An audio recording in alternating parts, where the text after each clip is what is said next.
Hello મિત્રો, તો આજે આપણે બનાવશું ભરેલો ભીંડો. તો એમાં આપણે પહેલાં નાખશું ખાંડેલી ચટણી, પછી મીઠું નાખશું,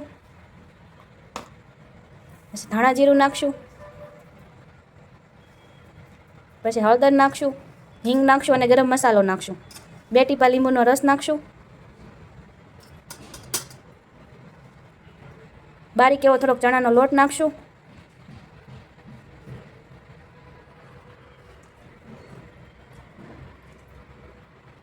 હવે એમાં થોડુંક તેલ નાખશું. હવે એને સારી રીતે મિક્સ કરી લેવાનો છે.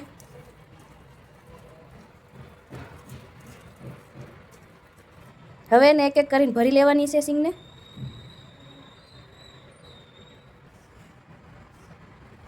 પછી એને આવી રીતના ગોઠવતી જવાની છે. સિંગ હવે ભરાઈ ગઈ છે. હવે એમાં આપણે તેલ એડ કરી દઈશું, 2 પાવડા જેટલું.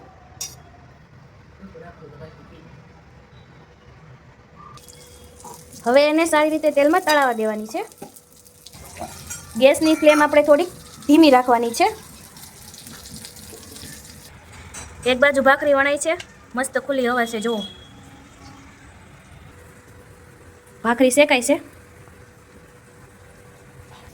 હવે આપણે એમાં થોડીક છાશ એડ કરી દઈશું. તો આપણો સ્વાદિષ્ટ ભીંડો ભરેલો તૈયાર છે.